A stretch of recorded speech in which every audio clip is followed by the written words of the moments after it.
Hey y'all, and welcome back to Cajun Country Living. If you know, do you? Do you know? As you all know, we have been working pretty diligently to try to get our little chores done that we can get done in the dry weather that we can't get done in the wet winter weather. Oh, that's a mouthful. So as y'all can tell today, we actually have an high 80s day. It is beautiful, it is sunny, there's not a cloud in the sky as of right now. So we're gonna keep knocking things off of that list. Which brings us to this area right here behind us.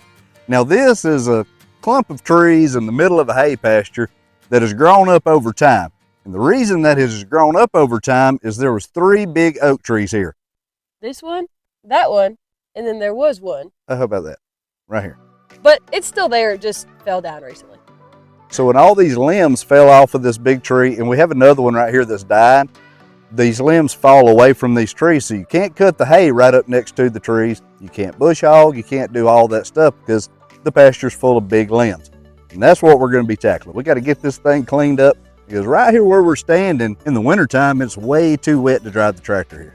So like Jim was saying, as you can tell, he hasn't been able to, bush hog any of this area and cut the hay around here because all these little trees are growing up because you can't get too close. And with all this brush underneath these trees, it brings snakes, which is poisonous snakes, of course, copperheads, cottonmouth. We've got different little water places here, so any type of snake that's going to be poisonous is probably going to be in this area. Right, Jim Wayne? Without a shadow of a doubt. Also, probably some poisonous spiders. In case anybody wants to know, I learned that we have wild tarantulas down here the other day. What is a tarantula? Tarantula? Tarantula? You're getting warmer. Well, you know that bronchitis has kind of got you a little, it was the bronchitis.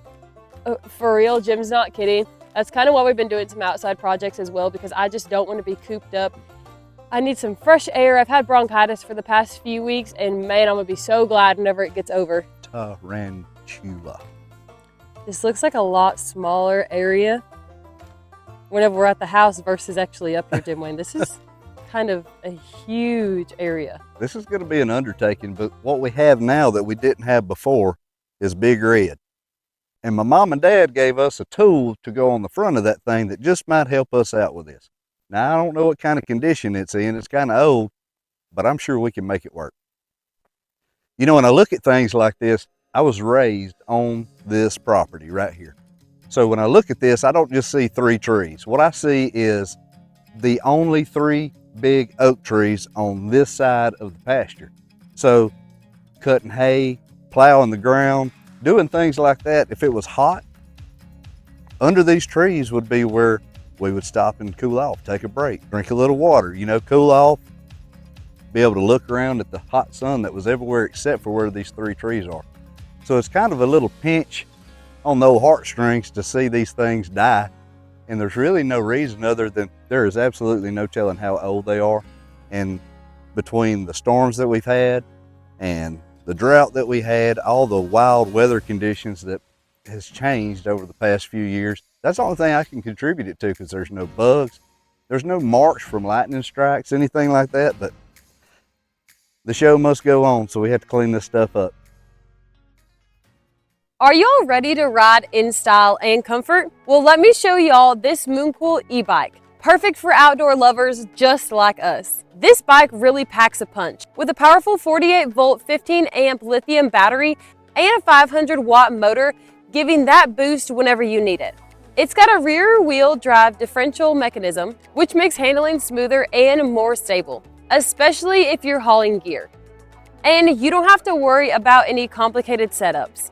It arrives actually 95% pre-assembled with free front and rear baskets, so you're ready to go in no time. You can really feel the power from the motor, making hills a breeze.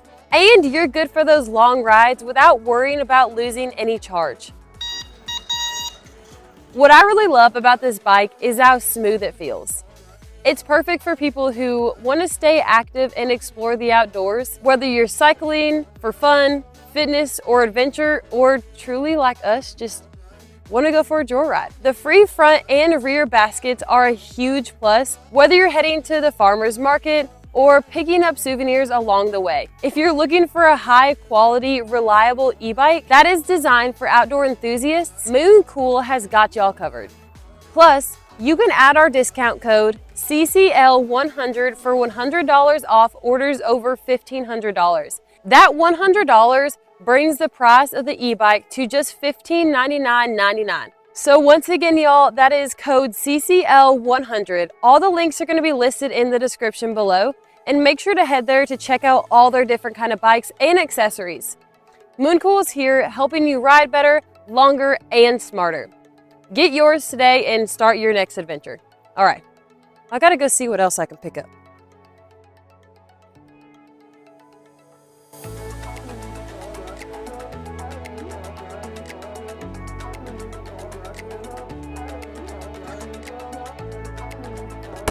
Well, I've got something to say about the people sitting there watching this show today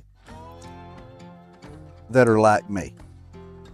Now, for years, when this pre-mixed fuel in a can came out, and there were people buying this stuff, and I was like, man, what are you paying for a can of that fuel? Have you bumped your head? There is no way that I'll spend money on that. Well, here's the thing. We have power saws, weed eaters, all those types of things. And this is all that we run in them, is this pre-mixed fuel. And the difference is, next year, whenever we go to get it and start it up, it'll actually crank without having to work on the carburetor, without having to change fuel lines. 9 times out of 10, there are no issues. So this has a long shelf life, and it won't gum up your fuel lines, all that kind of good business. And honestly, these tanks are small, so it's not that expensive to run this fuel. I mean, unless you're, had a little dirt on top of the can. Unless you're, you know, do this for a business. Whoop, I could try to get some of it in the tank.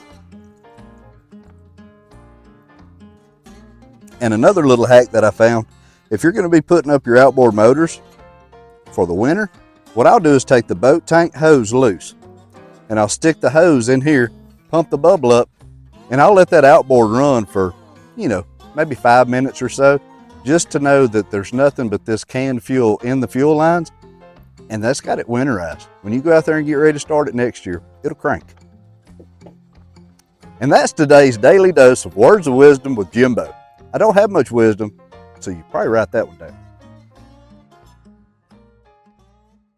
I should slow-mo this part.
So we finally opened it up enough to make it to this tree.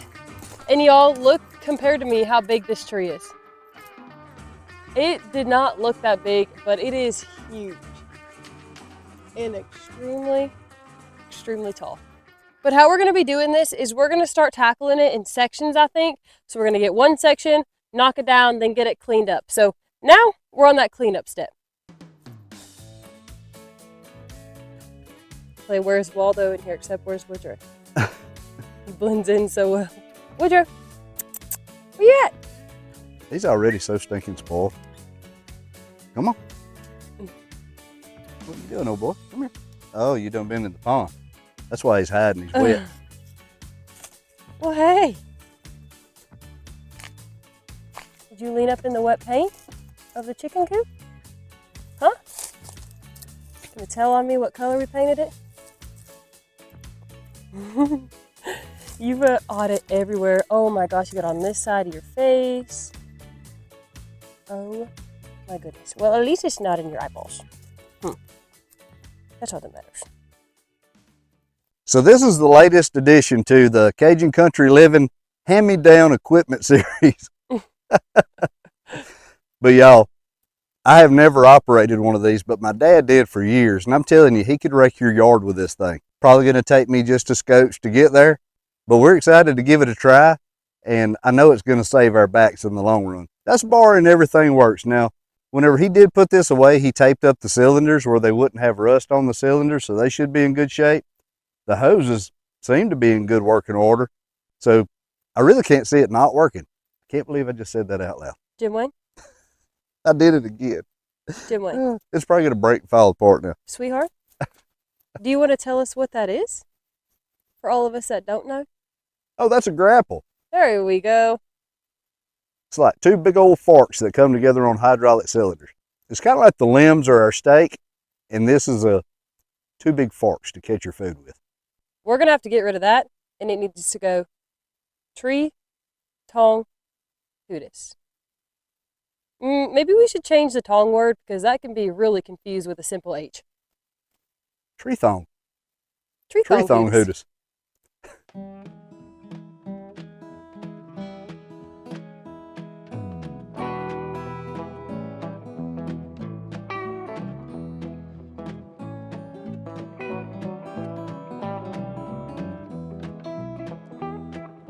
Well, I left Chattanooga, boy, had $1 and a dime. Headed out for Nashville on the Hard Rock Line. I'm working on that old steamboat and learned to rob and steal. When my feet had touched dry land, how happy I did feel.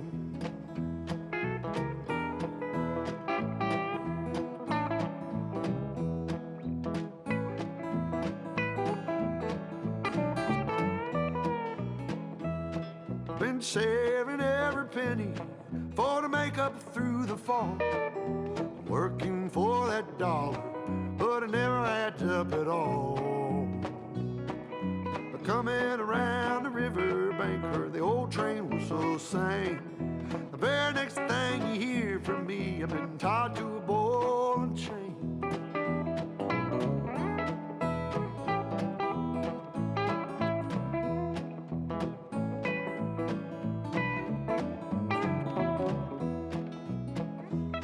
Well, come this time tomorrow, reckon I don't know where I'll be. But if it wasn't for that old sheriff, I'd be back in Tennessee. Playing cards and crap games, not looking for the score. And if I ever get back home again, I'll never roam no more.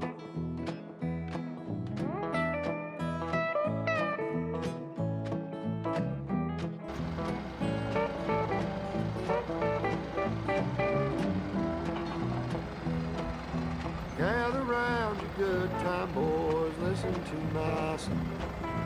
May not know better, but I know you know right from wrong. Buy yourself a postcard so you see the lights of town. Find yourself a country girl, keep quiet and settle down.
Just after those last clips that I took yesterday to show y'all where we were hauling all this to, I heard a loud pop, and then Jim opened the grapple to drop all that stuff down, and I heard it pop again.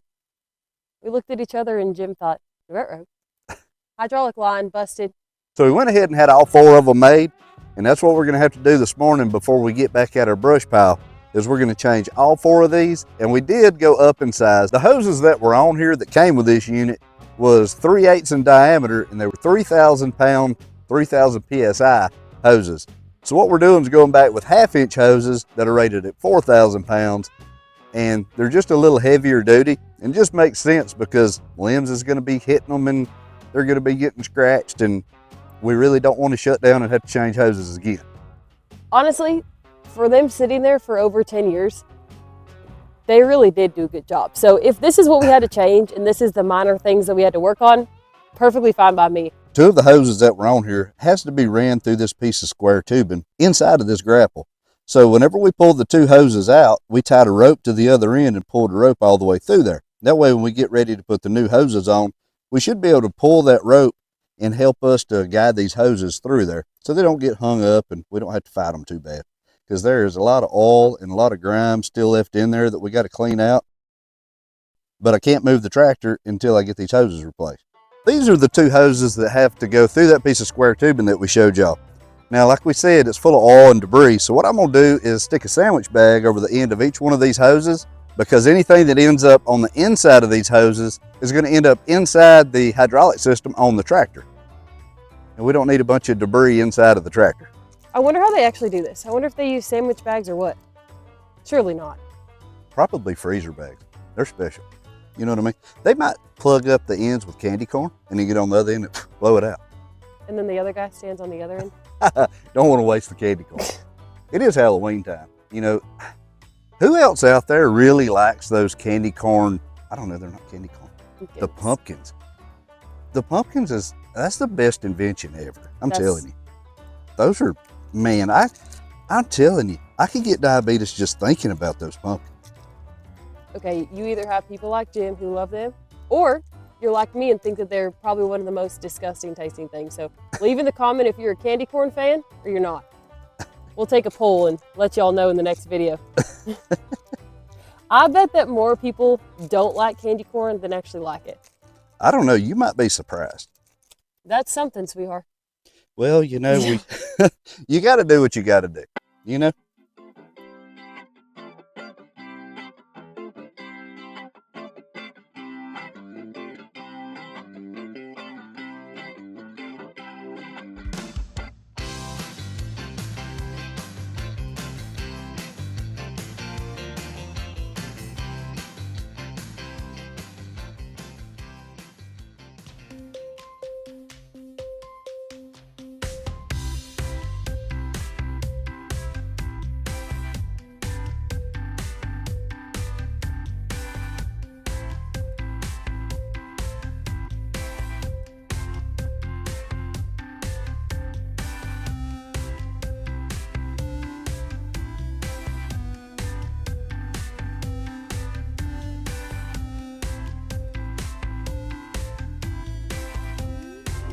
Now, I had these 2 hoses made a little bit longer because this grapple is actually set up for the 3rd function to be on the right-hand side of the tractor.